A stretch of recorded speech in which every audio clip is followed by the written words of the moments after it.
জয় রাধা মাধব। অধ্যকার যে মহতী ভাগবতী অনুষ্ঠান, বিরহ অনুষ্ঠান, নির্যান, এই অনুষ্ঠানের আয়োজনদাতা গৃহস্বামী নিত্য গোপাল দাস দাস, তাকে সাধুবাদ জানাই, ধন্যবাদ জানাই। কারণ অল্প ভাগ্যে হয় না গৃহে বৈষ্ণব আগমন, আর অল্প ভাগ্যে যায় না দেওয়া বৈষ্ণব সেবন। বহু ভাগ্যের ফলে এখনো সাধুগুরু বৈষ্ণব আসিয়া মেলে। তো ভগবত শাস্ত্র এরূপ বললেন, শ্রীমদ্ ভগবদ গীতার প্রথম অধ্যায় অর্জুন বিষাদ যোগে শ্লোক নম্বর 41, শঙ্করো নরকাইবা কুলাগ্নয়ং কুলাস্য পততি বিতরজ্জলুপ্তপিণ্ড ক্রিয়ায়াম।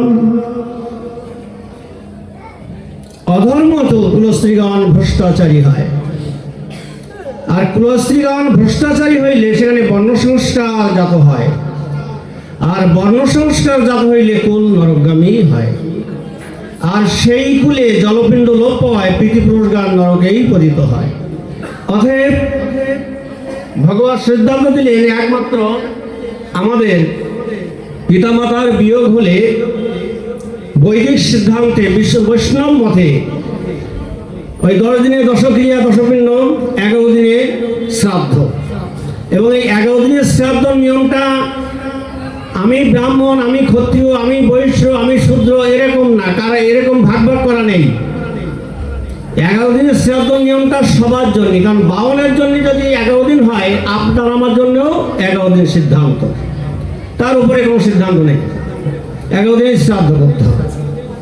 তো যাই হোক, সেখানে বলা হয়েছে যে একমাত্র বৈষ্ণবের মতে শ্রাদ্ধ করে বিষ্ণুর উপাসনা পূজা করে যদি বিষ্ণু চরণে নিবেদন করে সেই পিণ্ড মহাপ্রসাদ যদি সেই আত্মার কল্যাণে নিবেদন করা যায়, তাহলে সে যত কণ্টকময় জীবনে থাকুক না কেন, এই মহাপ্রসাদ পাইলেই সেই আত্মা পরম ধামে চলে যাবেন। তাই গৌর প্রেমানন্দে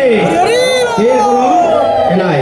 বলার অনেক ছিল, কিন্তু সময় খুব কম, তবে একটুখানি বলি। এখানে বলছেন যে শ্রাদ্ধ 2 প্রকার। বললেন যে বিদ্যা স্বার্থ শ্রাদ্ধ ও বিশুদ্ধ শতাত্ম শ্রাদ্ধ।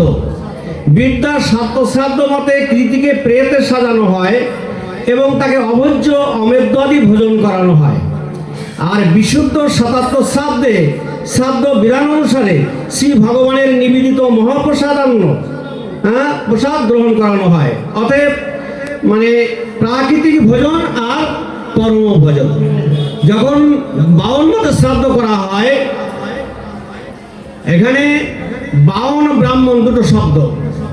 বাউন বলতে বাউন শব্দে বাহন, আর ব্রাহ্মণ বলতে বিষ্ণু জানাই, মানে ব্রহ্ম জানাই তো ব্রাহ্মণ, বিষ্ণু জানাই তো বৈষ্ণব, আর ব্রহ্ম জানাই তো ব্রাহ্মণ। তা ব্রাহ্মণ কথার শব্দ যখন আসে, তখন কিন্তু সেখানে আগে যখন ছিল, অনেক এখনো আছে বা আগেও ছিল, ব্রাহ্মণ বলতে সদাচারী। ব্রাহ্মণের কাজ কি? শাস্ত্র অধ্যয়ন করা, পৌরোহিত্য করা, এবং শাস্ত্র অধ্যয়ন করা, পরে হিত কামনা করা, এবং সদাচারী এবং সাত্বিক আহার করা, এটা হলো ব্রাহ্মণের কাজ। যদি ব্রাহ্মণ শব্দ আনতে হয়, তাহলে ব্রহ্ম জানাইত এবং সে সদাচারী হবে। আর যদি সে সদাচারী না হয়, যদি সে সব কিছু আহার করে, তাহলে তাকে শুধু বাহনই বলা হয়। বাহন শব্দে বাহন শব্দে বাহন, অর্থাৎ যেমন গরুর পাখি বিষ্ণুকে বহন করে নিয়ে বেড়ায়, তাকে বলা হয়, তাহলে গরু বিষ্ণুর বাহন হচ্ছে গরুর পাখি, তাহলে বহন করে সেই জন্য বাহন, তাহলে বাহন হলো গরুর পাখি। তাহলে তারা যখন প্রেত শ্রাদ্ধ করায়, অর্থাৎ প্রেতাশ্রয় নম আর প্রায়ত নম, যখন বৈদিক শ্রাদ্ধ করা হয় বিষ্ণু মতে, তখন প্রায়ত নম, আর ওটা হলো প্রেতাশ্রয় নম, অর্থাৎ প্রেতের শ্রাদ্ধ করা হয়। সেখানে কদলী মাছ দান, এই আলোচনা করতে গেলে বহু, যাই হোক সময়ের অভাব, তাই বলেছেন অল্প সময়ে। তাই বললেন যে এই জন্য একমাত্র সবচেয়ে সহজ উপায় হলো মানে বিষ্ণু মানে বৈষ্ণব মতে শ্রাদ্ধ করে সেখানে মহাপ্রসাদ বিষ্ণু চরণে প্রসাদ মানে নিবেদন করে মহাপ্রসাদ সেইটাকে পিণ্ডদান করে দিয়ে সেই আপনার উদ্দেশ্যে দিলেই এই আত্মোদ্ধার হবে। এখন এটা কে করবে, কিভাবে করবে? এটা তো করতে গেলে আগে চাই সাধু সঙ্গ, তাছাড়া হবে না। কারণ সাধুগুরু বৈষ্ণব তিনের স্মরণ, আর এই তিনের স্মরণে হয় বিঘ্ন বিনাশন। আমি যে বিঘ্নের মধ্যে আছে আজকে দেখুন বাস্তব প্রমাণ দিয়ে যাই। কারণ এই পর্যন্ত হয়নি, হবে না, সাধুর কৃপা ছাড়া হবে না। আপনি দেখুন, আমি বাস্তব প্রমাণ দিচ্ছি। এই যে বীণারানী দাসী, আমার নিত্য বাবার গর্ভধারিণী মা, দেখুন ইনি কিন্তু সদাচারী ছিলেন না বা প্রসাদী ছিলেন না। এই যে বীণারানী দাসী, তথা সে যেখানেই থাক, যাই থাক, যেভাবেই থাক না কেন, কিন্তু নিত্য বাবাকে গর্ভে ধারণ করেছে। তবে তার একটা স্বীকৃতি ছিল পূর্ব, কারণ পূর্বের স্বীকৃতি ছাড়া হয় না, মানে স্বীকৃতি অনুযায়ী সবকিছু হয়, পূর্বে যারা পরেও তারা। তবে তার কোথায় কি ত্রুটি ছিল যার জন্য সে প্রসাদী হতে পারেনি, কিন্তু তার একটা স্বীকৃতি ছিল এই যে সে গর্বে আজ একজন সাধু মানে বৈষ্ণবকে ধারণ করেছে। যথাযথ সাত্বিক সাধু সদাচারী এবং সদাশ্রিত সেই মহাবৈষ্ণব, সেই আমার নিত্য বাবা, আজকে সবাই তাকে এক ডাকে চেনে। আর সেই সাধুকে আজ বীণারানী দাসী গর্ভে ধারণ করেছিল বিধায় তারই সুবাদে আজকের তারই কারণে আজকের এই বীণারানী দাস কোথায় যাচ্ছে দেখেন। যদি আজকের আবার নিত্য বাবা সাধু সঙ্গ না করতো, সাধু না হতো, যদি সাধুর চরণ আশ্রয় না করতো, তাহলে সে যখন সদাচারী ছিল না, সাত্বিক আহার ছিল, তাই তাকে কোথায় নিয়ে যেত এবং সে কোথায় যেত কথাটা ধ্যানটা লক্ষ্য করবেন। এই জন্যে আমাদের আসলেই চাচ্ছি আমরা, আসলে আমরা চাবো সাধু সঙ্গ, কারণ সাধু সঙ্গ ছাড়া, সাধুর কৃপা ছাড়া, এই জন্য বলেছে সাধু গুরু বৈষ্ণব এই তিনের স্মরণ, আর তিনের স্মরণে হয় বিঘ্ন বিনাশন। তা আমরা যে বিঘ্নের মধ্যে বসে আছি, যে সংসার মায়ায় বসে আছি, এইগুলো সাবে কখন? যখন আমি সাধুর পাশে যাব, সাধুর কিভাবে সাধুর চরণ আশ্রয় করবো তখন।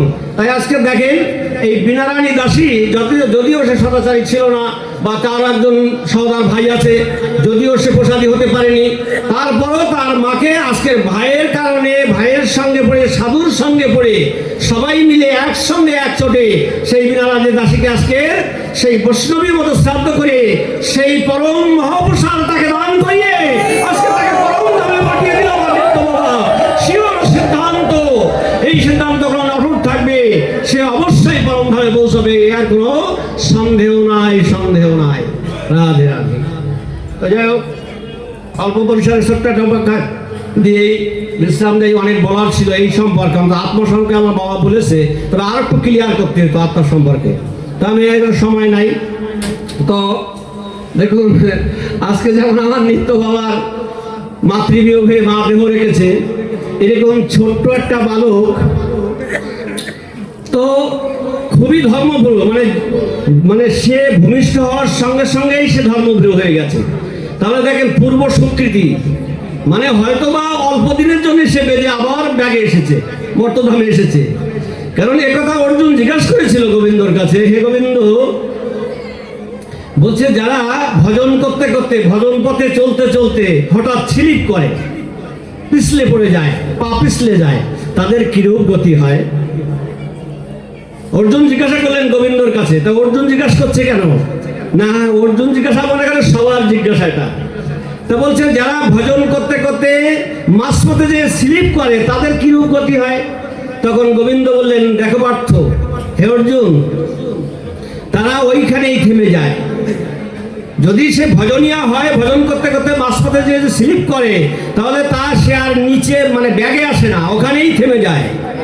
এবং কি হয়, ওই সাধুর জন্য ৮৬ দিন সিদ্ধান্ত আছে পদ্মপ্রাণ। আর যদি পাপী আত্মা হয় তাহলে ৪৬ দিন মধ্যে সে আমার গর্ভে ঢুকে যাবে। রাধে রাধে। অনেক বলার ছিল। আর যদি সাধু হয় তাহলে ওখানে আপিলি করবে। আপনি কোথায় দেবেন আমাকে?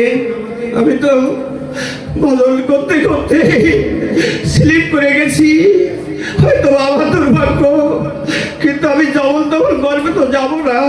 আর যেমন তেমন গর্বে গেলে তো আমার আবার ধরাধামে আসতে হবে, আমার ভজনের পথ কণ্টক হয়ে দাঁড়াবে। অতএব নিষ্কণ্টক ভজনের পথে দিতে হবে, একজন কৃষ্ণ ভক্ত গর্বে আমাকে দিতে হবে। ও তখন আপিলই করে, যদি সাধু হয় না আমি যেমন তেমন যাত্রা করবে যাব না, তখন ওই আপিলই করে ওই জন্যে সরে যান মা রাধে রাধে। তখন কি হয়, সেই সাধুর জন্য শিয়ারে দিন সিদ্ধান্ত আছে কত প্রাণ।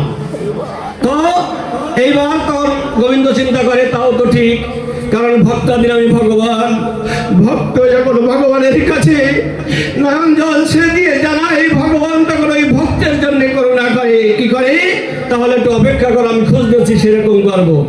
এই জন্য তখন ওই কৃষ্ণ ভক্ত মায়ের গর্বে ওই সাধুকে পাঠিয়ে দেয়। এই জন্য সিদ্ধান্ত দিয়েছে, দেখো অর্জুন, যদি ওইখানে থেমে যায়, সে আর ব্যাগে আসে, তবে কি হয়, পরবর্তী জন্মে হয়তো বা কোনো সম্ভ্রান্ত পরিবারে জন্মগ্রহণ করে, নইলে কোনো ব্রাহ্মণ পরিবারে জন্মগ্রহণ করে, আর নইলে যদি সাধুর পরিবারে জন্মগ্রহণ করতে পারে তাহলে অতি উত্তম। একজন কৃষ্ণ ভক্ত মায়ের গর্ভে যদি তার জন্ম হয় তাহলে তার আর কণ্টক থাকে না, সে নিষ্কণ্টকে নির্বিঘ্নে ওখান থেকে পালন করে সে আবার ধামে পৌঁছে যায়। তাই এই যে বালক, অল্প বয়সে পঞ্চম বর্ষীয় বালক, তার পিতার বিয়োগ হয়েছে।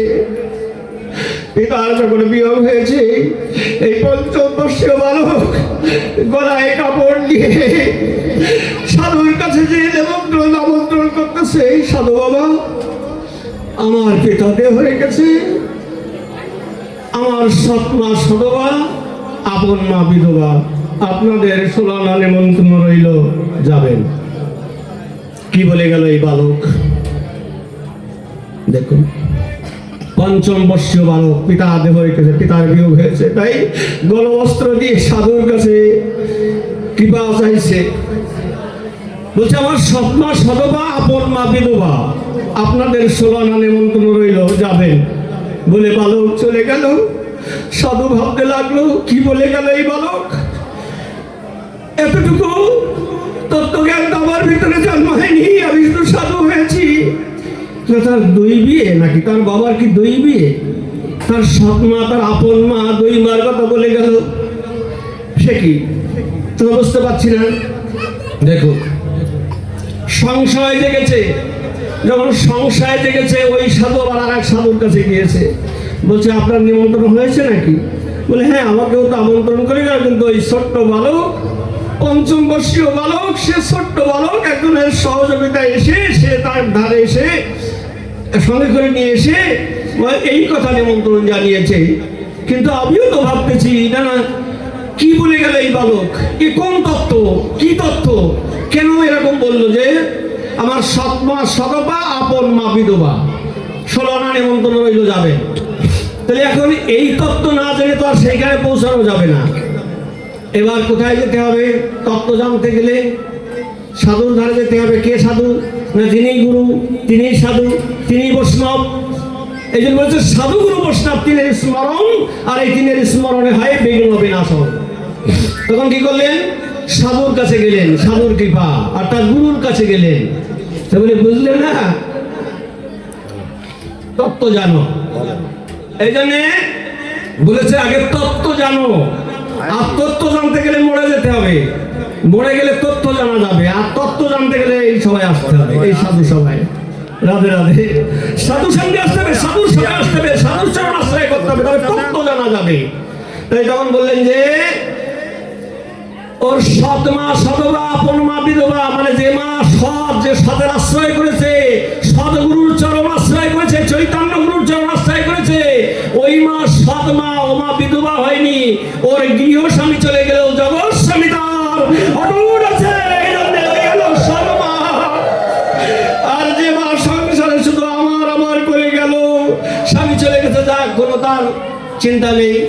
হ্যাঁ, বলে যে মা সংসারে আমার আমার করে গেল, ওই হলো আপন মা। যারা সংসার নিয়ে আমার আমার করে, সে কৃষ্ণ ভজন করে না, কৃষ্ণকে চেনে না, সাধুকে চেনে না, বৈষ্ণবকে সম্মান করে না, মূল্যায়ন করে না, ওই হলো তার আপন মা। আপন বলতে মায়া।